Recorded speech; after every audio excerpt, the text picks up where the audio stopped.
1800s. And you can see, you know, the big heavy-billed grosbeak-like finch. And then sort of the opposite end of the spectrum is this little guy, which they call the warbler finch. And then you can see gradations of bills in between, and you know, the cactus finch with its relatively long bill.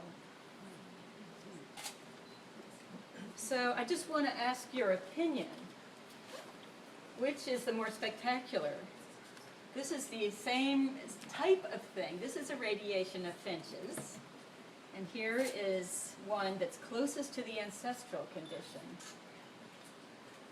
And then all of these are also derived from that same ancestor. And this is a radiation that took place in the Hawaiian Islands. And they're called the Hawaiian honey creepers.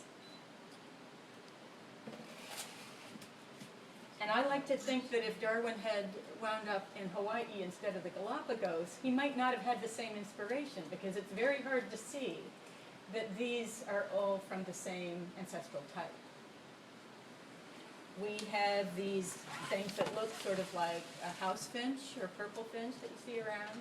And those are actually closest to the ancestor. It's not our North American house finch, but it's a very similar bird, the rose finches of Asia, that genetically has turned out to be closest to the ancestry of this radiation.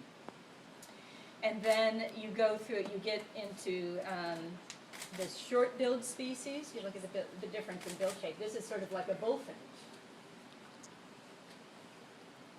See how short the bill of this one is? And then you got some big finches. This is a seed-crushing bill, very powerful forces. A grosbeak. And this one actually, big bill, but instead of crushing, it actually has these blades-like or scissor-like mechanism in the bill, and it slices green pods of legumes, the specialist. This one is getting a slightly parrot-like bill, and it's a fruit eater. This one is the Maui parrotbill.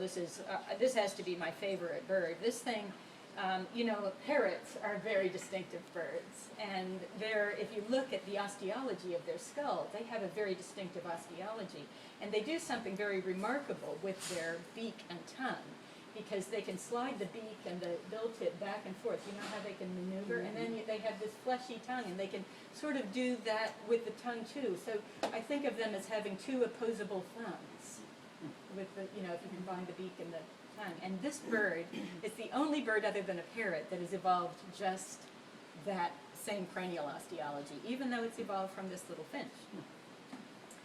This one, if you look very closely, the tips of the bill cross a little bit, and it uses a circular motion with the head like this to open up buds and get little insects out. Probing in bark, see how narrow that is? And a number of different versions of them. And the tongue is long. So in everything I'm going to show you from here on up, they have a very specialized tongue. So it's, instead of fleshy, it's horny at the base. And it comes like this, like a little cup, and it has these little, it's sort of feathered at the tip. But then the sides have grown up like this, and they have intertwined that horny structure, creating a tube.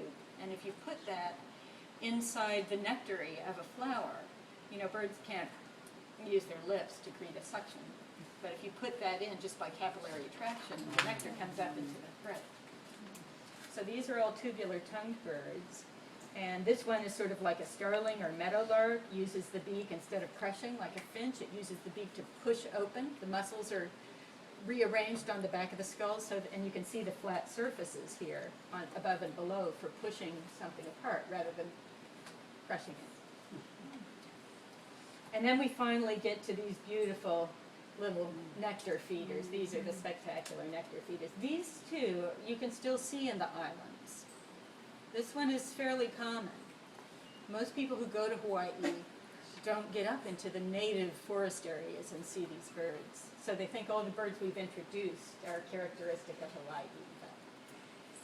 And this one is gorgeous to see in the wild. It's a nectar-feeding species. It's very acrobatic. It hangs upside down and reaches around to get the bill into special flowers. And there are flowers, and several different radiations of flowers that have evolved their form, the corolla of the flower, to match these bill shapes.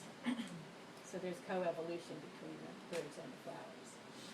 So there you have the spectacular adaptive radiation of Hawaiian honey creepers. Now, in my dissertation research, I crawled really on my hands and knees all over the islands looking for fossils. And I wrote my dissertation about fossils of these birds. And as I said, these are not ancient fossils, but I described, and I'm still describing new species. I think I've described 18 extinct species and have more to go just from the bones. And here are some of our best examples. Like, look at this beautiful skull of one of these birds, and you can see the beak. These are the nostril openings.